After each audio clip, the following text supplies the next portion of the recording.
Hello everyone, this is Venom Geek Media here, and as you can probably tell from my voice, I'm still a little bit bunged up from COVID. I'm feeling fine, just a little bit clagged up. So yeah, my vocal quality might not be what you're used to. I apologized. But I thought we'd at least start the week off with a Q&A, the Betazed Q&A. I really need to get round to doing these much quicker in future, but yes, here we are. Betazed Q&A. Let's fire into it. Battle of Betazed. Right. First question from Tully DT.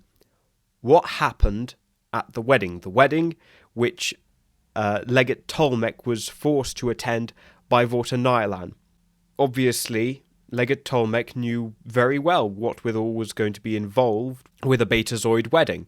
So he had steeled himself for that particular aspect of it. And, he's a fairly confident man, he's a strong, fit Cardassian soldier, so he wasn't that scared personally. Really, what really scarred him was he saw things. You see, no one really knows what Vorta looked like down there, and Tulmec is one of the few who does, and he wishes he didn't. I'll leave it at that.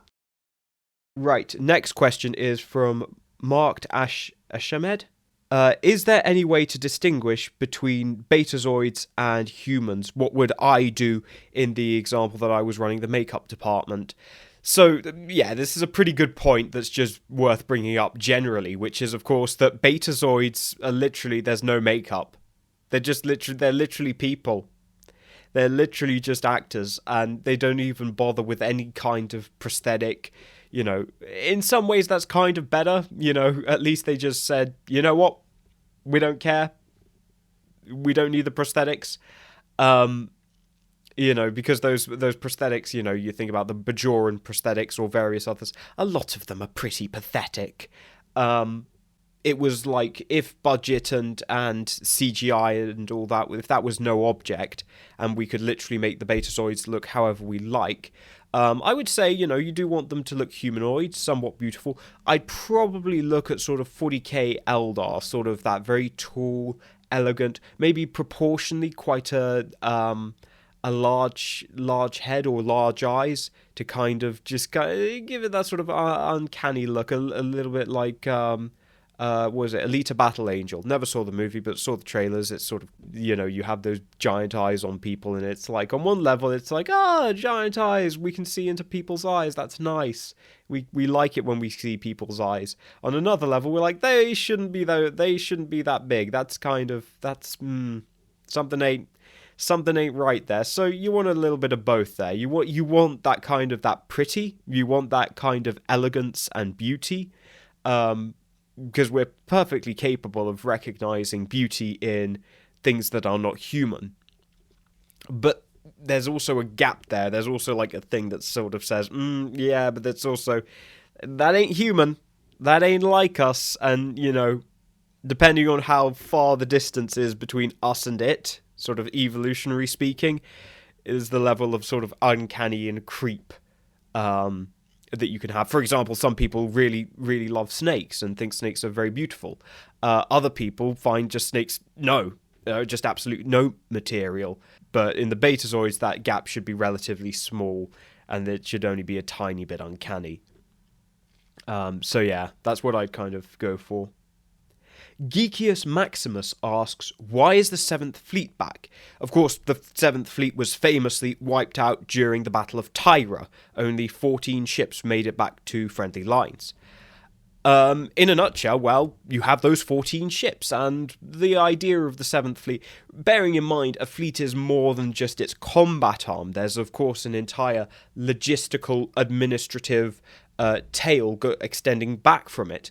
And just because the combat element of the fleet is mauled, or in this case practically destroyed, does not mean that the infrastructure to operate this unit has all just suddenly disappeared.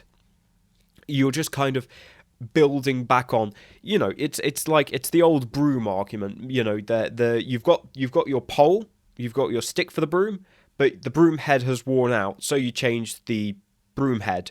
So, of course, a lot of the ships in the 7th Fleet at this point are new. It's of a very, very different character compared to what we saw when it was wiped out originally. Of course, originally it was recommissioned ships, basically ships that had been in stockpiles and reserve, mostly sort of Excelsior era ships, and of course those all got blown up pretty decisively, and the few that made it back were generally not of that type. They were generally a little bit more modern, and that's why they survived. So the result is that the 7th Fleet we see now is a much more... There's still the kind of the hybrid nature. It's certainly not one of these high-tech uber fleets like the 1st Fleet, which is, going to get all the best stuff, because that's like the elite fleet. But it's sort of that mix of, you've got some very new cutting-edge stuff like Interceptor, but you've also got very old stuff like Akiazi and Centaur still running around as well. So there's a little bit of a mix. But you will certainly see towards the end of the Dominion War, we will see far less of these legacy designs, Mirandas, Excelsiors, and far more of these new ships. We'll see a lot more of those as well. Okay, next question is from Bloody Simile. And that is a question regarding, will I do an overview of Damar's resistance? That's a very good point, and I'll probably mention this when I do the March episode for the Dominion War. In a nutshell, yes. For those of you who can't already tell, the Dominion War is going to end in March, at least the main timeline episodes.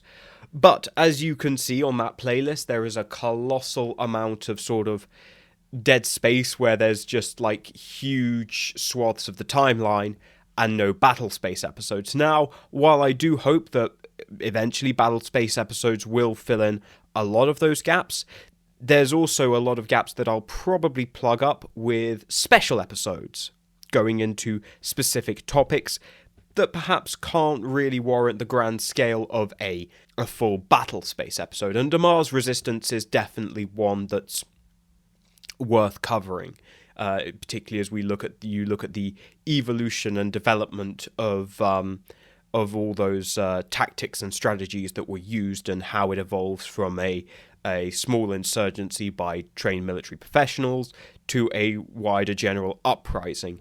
That's certainly worth looking into, and that will definitely fill out at least a special episode or so in that area of the war, because it definitely needs to be covered, but it isn't necessarily one of those things that is best covered in a battle space episode. So that's the thing. So there will be battle space episodes to fill out that playlist, but there will also be special episodes to cover other aspects as well.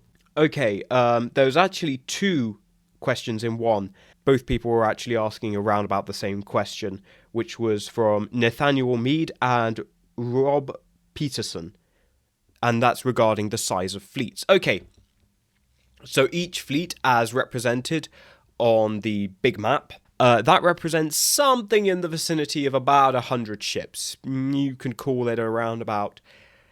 It's going to be anything between about 90 and 150, depending on which species we're talking about and levels of readiness and how fresh that unit is.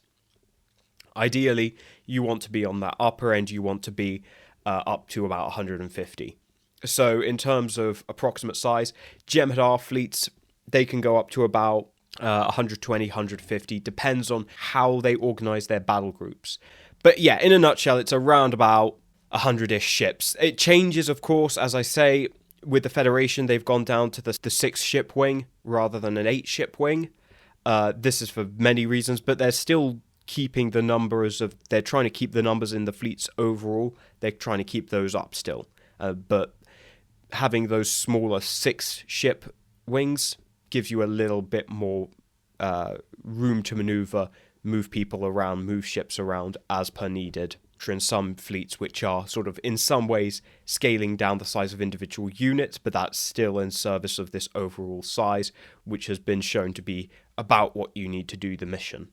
Okay, this is another question that I've been getting from a lot of people, and in fact just referenced that in a previous question, This is from Simon Kerr. Didn't the Dominion War end in 2375? Well, if you take a look at star dates and you take a look at the star date of What We Leave Behind, you take that star date, you put that into the star date converter, which I'll give a link to in the description, hopefully. And in that, you'll see that actually, yes, no, it did end in March 2376. Most people just put it as ending in 2375 because it's just simpler. But as a general, well, I say as a general rule, people don't start their wars on January the 1st of a year. Sometimes it comes pretty close, though. It's difficult to... Here's the thing. It's difficult to... I don't know if you sort of clocked onto this. It's kind of difficult to launch a war in January of any year. Because everyone's just... bleh. You know, that's all sort of still just within reach of our minds is the mood of, fuck you, it's January. You know, it's just... bleh. No one likes January, and no one wants to go to war in January. So, in that way, Star Trek's a little bit unrealistic with the Dominion War literally kicking off at the start of January of 2374. You kind of just have to accept it, but for it to end in March of 76, it means that the majority of 2376 is still not Dominion War, that it basically ends in the first quarter of the year. And the 2376 is still ultimately remembered as a post-war year. But yeah, wars do not just end on the year round, and so that's partially why I decided to stick with that calculation, is because it just felt more realistic. It also gave me a lot more time to fit in all that stuff that happens in those last few episodes of Deep Space Nine, where the plot's going at 100 miles an hour, and the Breen are on the offensive, and no one can stop the Breen. But we've stopped the Breen, and now the Dominion are retreating back into Cardass, and to do that within, like, literally a month or so would be ridiculous. So that's why I agreed with that calculation that, yeah, the war will last into 2376. Excellent question here from Shannon Carter. What happened to Luxanas Son? People are saying, oh, Luxana had a son. Yes. If you haven't seen it, it's a very good episode of DS9. It's called, well, one half of the episode is good, the other half of the episode is kind of rubbish. It's just a boring Jake Sisko writer thing. But the other half of the episode is brilliant. It's an Odo Luxana story, and it's lovely. Luxana comes to the station, and she's pregnant. Because Betazoids can do that. They can be pregnant even when they're very old. I don't know how that works. But she's pregnant, but the father is from a patriarchal society, and basically she's never going to see the kid again once it's born. And she wants to, see her child. So basically, Odo is dragged into a ritual where he basically has to prove that he loves Luxana, and that this guy, should back off, and that, he will raise the son and everything, and that Odo will be the one to raise the son, and so on and so forth. It's a lovely episode. And by the end of it, Odo likes Luxana, but, he didn't sort of see her in a romantic fashion. But by the end, he is like, oh, actually, no, she's pretty great, actually. And Luxana is, I am pretty great, but I know that I'm only your second choice. So, yeah, great episode. In terms of what happened to her son, I rant on that episode now over. In terms of what happened to her son, I presume he was safe and got out. I can't imagine Mr. Hom would have let anything have happen to either of them. So I'm sure he made sure that both of them got out and that he was taken, and then Luxana made sure he was probably kept somewhere very safe while she was doing all her shenanigans. Daniel Suarez asks, what happened to the Enterprise E during the battle? So the Enterprise E was present during the battle. I did have a segment, which I was forced to cut for time, mentioning one of the moments that's in the book, where basically a Jem'hadar fighter goes to ram the Enterprise E. The Enterprise isn't able to shoot it down in time. It looks like it's going to hit, and then out from the nowhere, the Defiant comes in, vaporizes the Jem'hadar fighter. It's a good little scene. But yeah, the Enterprise E is ultimately there. I didn't pay particular attention to any of the actions of the Enterprise E or the Defiant because that was never really the goal of the episode. The goal of this episode was to kind of give a bigger overall scale and demonstrate actually that sometimes the military aspect of an operation is the smaller part of an operation, but also, even as a military commander, you're not always the hero. You're not always the guy making the difference. Sometimes you're just there playing the supporting role, and for Grax and his fleet, that's ultimately what they were doing in that story. It's showing that, sometimes you're not going to be the ones to win all the glory, but your contributions are nonetheless important, even if history doesn't remember you nearly as well as the heroic exploits of Commander Troy and all that is recorded in the book.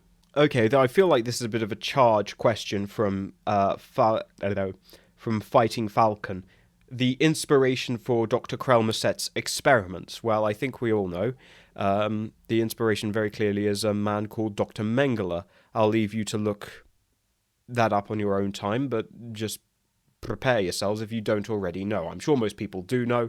But yeah, don't look it up if you're having a bad day. That's largely the inspiration. One of the things I will say in terms of how I wanted to distinguish things from the book. So in the book, it's sort of suggested that they wanted to make telepathic Jem'hadar, which just made no sense to me. The Dominion is fundamentally hinged upon keeping all of its servitor races in that position, and giving Jem'hadar telepathy would make them extraordinarily overpowered, and I don't really think... What would a Jem'hadar do with telepathy?